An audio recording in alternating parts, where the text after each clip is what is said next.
안녕하세요 여러분. 이번 시리즈의 목표는 파이썬으로 구글 드라이브의 파일을 업로드, 다운로드 하기입니다. 이번 영상에서는 이를 위해 사용자에게 권한에 대한 동의를 받는 OAuth 동의에 대한 설정을 진행해 볼 거예요. 이번 시리즈는 4개의 영상으로 계획하고 있고 다음 영상부터 파이썬에 대한 이야기가 나올 것입니다. 이번 영상에서는 API를 사용하기 위한 사전 작업을 한다고 보시면 되겠습니다. 먼저 전반적인 동의 과정을 살펴보겠습니다. 여러분들 구글 서비스 이용하시면서 이런 동의화면 한 번쯤은 보셨을 텐데요. 프로그램이 이런 동의화면, 즉 OAuth 동의화면을 사용자에게 요청하면 사용자는 확인하고 동의를 하게 됩니다. 사용자가 동의를 하게 된다면 OAuth 동의화면은 동의를 요청한 프로그램에게 동의 정보, 즉 동의서를 전달해 주게 돼요. 프로그램은 이 동의 정보, 즉 동의서를 가지고 구글에게 API 사용을 요청하여 사용자에게서 동의받은 권한을 이용하는 API를 사용할 수 있게 됩니다. 이제 어플리케이션과 동의하면 API를 관리하는 단위인 프로젝트부터 생성해 볼게요. 먼저 구글 클라우드 콘솔로 이동해 주세요. 처음 접속하시는 거라면 GCP, 구글 클라우드 플랫폼 사용 약관에 동의해 주셔야 합니다. 참고로 여기에서 상업적 목적이라는 건 세금 관련 약관으로 보여요. 이 점 참고해 주세요. 사용 약관에 동의해 주셨으면 프로젝트를 선택하라는 메시지가 나오게 되는데 우리는 미리 만들어 놓은 프로젝트가 없으므로 바로 옆에 있는 프로젝트 만들기 버튼을 눌러줍시다. 그러면 프로젝트 생성을 위한 양식이 나오게 되는데요. 프로젝트 이름부터 적어주세요. 위치는 조직 없음으로 하시면 됩니다. 혹시 구글 조직 계정에서 이용하시는 경우 사용 권한에 따라 조직 아래로만 프로젝트를 만들 수 있는 경우도 있어요. 모든 양식을 채우셨다면 아래 만들기 버튼을 눌러 프로젝트를 생성해주세요. 잠시 기다려주시면 프로젝트가 생성됩니다. 상단에 자신이 생성한 프로젝트 명이 뜨고 있는지 확인해주시고 아니라면 알림창을 통해서 프로젝트로 이동해주세요. 다음 단계로 구글 드라이브 API를 쉽게 사용하고 관리하기 위한 라이브러리를 추가하겠습니다. 콘솔에서 라이브러리 탭을 선택해주세요. 그러면 API 라이브러리로 이동하게 됩니다. 여기 중앙에 있는 검색창에 구글 드라이브 API라고 검색해주세요. 이렇게 검색해주시면 여러 검색 결과가 나오는데 여기에서 구글 드라이브 API를 선택해주세요. 그리고 사용 설정 버튼을 눌러 사용 설정을 해줍니다. 잠시 기다리시면 사용 설정이 되어 API 세부 정보 창으로 이동하는 것을 볼 수 있습니다. 이제 본격적으로 OAuth 동의화면을 만들어 보겠습니다. OAuth 동의화면 설정 메뉴로 이동해주세요. 그런 다음 이용자에게 표시될 앱 이름과 이용자가 볼 수 있는 문의용 이메일 주소를 적어줍시다. 그리고 아래로 내려가서 개발자 연락처 정보를 넣어주세요. 위에 적은 이메일 주소와의 차이는 위에서는 동의창에서 이용자가 볼 수 있는 문의용 이메일이고 아래는 구글에서 연락을 하기 위한 이메일 주소를 입력하는 것입니다. 다음으로는 이제 이 영상에서 매우 중요한 부분이라고 할 수 있는 권한 범위에 대해서 지정하는 단계입니다.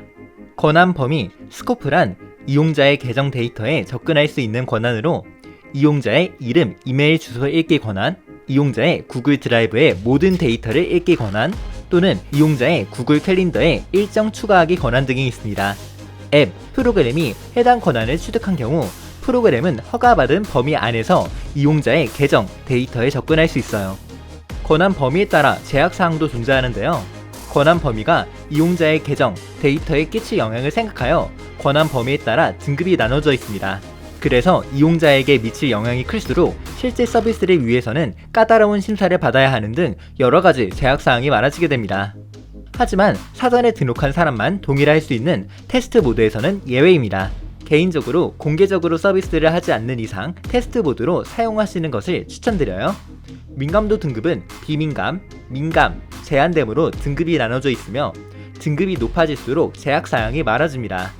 다음은 우리가 사용할 수 있는 권한 범위의 목록입니다. 위의 주소를 통해 전체 목록을 확인하실 수 있어요. 이 주소는 댓글과 영상 설명란에도 남겨두겠습니다. 우리가 사용할 드라이브 API v3의 권한 범위는 지금 보여드리는 화면과 같습니다. 여기서 우리가 유의깊게 보아야 할 구글 드라이브의 주요 권한 범위는 두 가지인데요. 하나는 앱이 생성한 폴더와 파일에만 접근할 수 있는 us/drive.file이고 하나는 이용자의 모든 폴더, 파일에 접근할 수 있는 us/drive입니다. 두 개의 권한 모두 파일과 폴더를 생성할 수 있다는 부분에서는 차이가 없으나 drive.file은 프로그램이 올린 폴더와 파일에 대해서만 읽고 다운로드 할 수 있습니다. 프로그램이 올리지 않은 폴더와 파일, 즉 사용자가 올린 폴더와 파일에는 접근할 수 없습니다. 이제 본격적으로 범위를 추가해볼까요? 범위 추가 버튼을 눌러주세요. 범위 추가 버튼을 누르면 다음과 같은 선택한 범위 업데이트 창이 나오게 되는데요. 필터에서 드라이브를 검색해 구글 드라이브 API를 선택하여 드라이브 API로 범위를 필터링 해주세요. 그러면 드라이브 API에 권한 범위들이 나오게 됩니다. 여기에서 자신이 원하는 권한 범위를 선택해주세요. 잘 모르시겠다면 모든 파일에 접근할 수 있는 us/drive 범위를 선택해줍시다. 아래 직접 범위 추가 입력창을 통하여 범위 주소를 직접 입력해 추가해줄 수도 있어요. 범위를 모두 선택하였다면 아래 업데이트 버튼을 눌러 변경사항을 적용시켜줍니다. 추가한 예시 화면을 보여드릴게요. 참고해주세요. 지금 화면은 us/drive를 library, 즉 리스트의 선택을 통해 추가한 화면입니다. 다음 화면은 us/drive를 주소 입력을 통해 추가한 화면입니다. 리스트에서 선택한 것과 다르게 API 분류가 뜨지 않습니다. 다음 화면은 us/drive.file을 라이브러리를 통해 추가한 화면입니다. 권한 범위를 모두 설정하였다면 아래 저장 후 계속 버튼을 통해 다음 단계로 넘어가 주세요. 이제 테스트 사용자를 추가하겠습니다.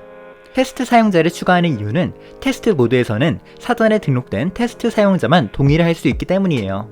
화면에 Add Users 버튼을 눌러주세요. 사용자 추가 창이 뜨게 되면 입력창에 테스트 사용자로 추가할 사용자의 이메일, 즉 구글 계정을 입력하여 등록시켜주세요. 모두 입력하였다면 추가 버튼을 눌러 사용자 추가를 마무리해주세요. 테스트 사용자 현황을 확인해주시고 저장 후 계속 버튼을 눌러 다음 단계로 넘어가주세요. 이제 모든 정보를 확인하는 창이 나오면 동요화면 제작이 완료된 것입니다.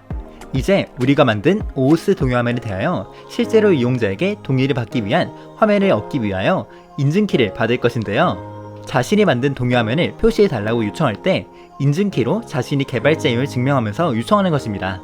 구글은 이렇게 요청을 받으면 인증키가 유효한지 확인하고 유효하다면 동의를 받기 위한 화면의 정보, 즉 동요화면의 웹 주소를 알려주게 됩니다. 그럼 이제 인증키를 받기 위하여 사용자 인증 정보 메뉴로 들어가 주세요. 그런 뒤 위에 있는 사용자 인증 정보 만들기 버튼을 눌러주세요. 우리는 OOS 동의 요청을 위한 인증키를 받으려 하므로 OOS 클라이언트 아이디를 선택해주세요. 우리는 프로그램을 컴퓨터에서 실행하므로 어플리케이션 유형은 데스크톱 앱으로 설정합니다. 그리고 아래 이름을 정하게 되는데 이 이름은 우리가 식별하기 위한 용도로만 사용되니 아무렇게나 주셔도 됩니다. 마지막으로 아래 만들기 버튼을 눌러 인증키를 만들어줍니다. 잠시 뒤 OOS 클라이언트 생성됨 이라는 메시지와 함께 클라이언트 아이디와 보안 비밀번호가 포함된 인증키가 생성되는데요.